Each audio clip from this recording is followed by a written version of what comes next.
Hey, today we're going to put together a RoboBrew from Keg King out of Australia. I'm going to show you how to assemble it. First thing to do is unpack everything and install the valve. You may need an adjustable wrench to slightly tighten it up. You can always check for leaks later on, so don't force anything or over tighten. The next thing is to get your false bottom and place it into the brew pot. These are the legs that it stands on, so put it in legs down.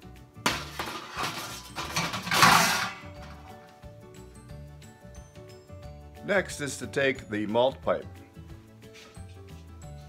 which is kind of like one of those magic tubes. See, your hand goes right through it. But the malt pipe has these legs.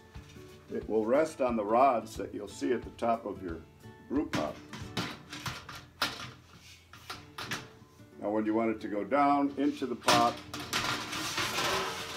rotate it and lower it down in. The next step is to take the threaded rod and put it into the bottom screen. Thread it right in there.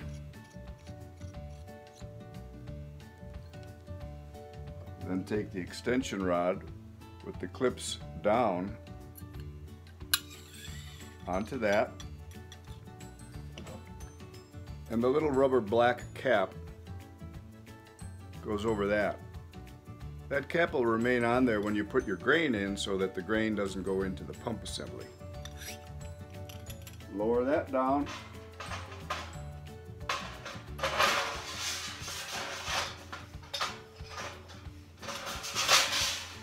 And it rests on a little flange that goes around the entire bottom of the brew pot.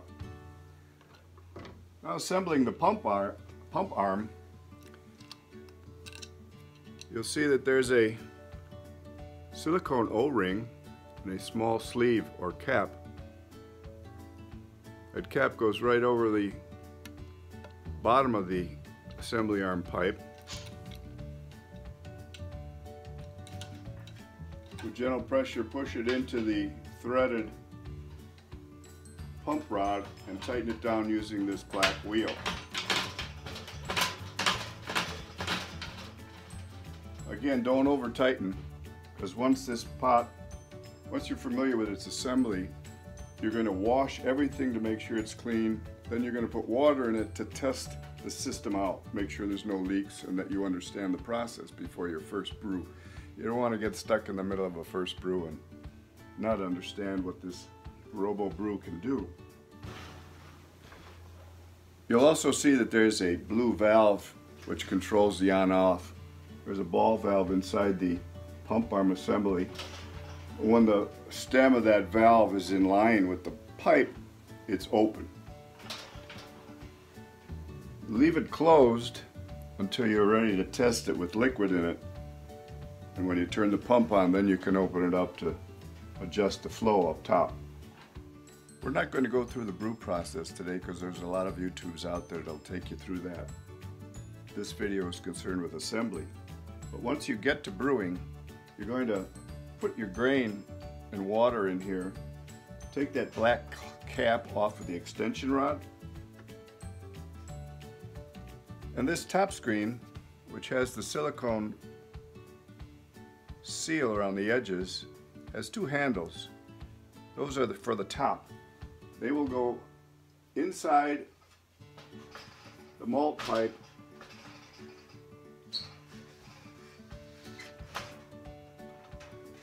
and make sure that the top of your extension rod goes through the center hole in that screen. It should gently rest on the grain bed, and this cone or sleeve with the short side down goes on top of that extension rod and rests on top of the top screen, which is resting on top of the grain bed. There are two holes in the malt pipe on the top edge and a stainless rod that will go into those holes. You might have to lift up the malt pipe in order to assemble this.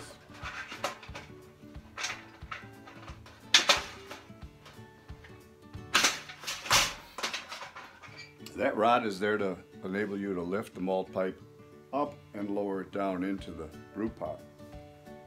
The final several pieces to get familiar with are the glass lid, which goes on during the brew process, the high temp hose, which goes on the end of the pump arm and gets directed into the center hole. This will allow the continuous circulation of your wort during the brew process. So that's about it for the assembly. Happy brewing! Hi fellow brewers, one update. I've been in contact with Keg King. If you recall, there's this silicone O-ring that came with my kit. It may not be in the kit that you receive, but don't worry, it's not essential. Use it if you have it, but remember to put that cap on your pump arm assembly before use and you'll be good to go. Happy brewing!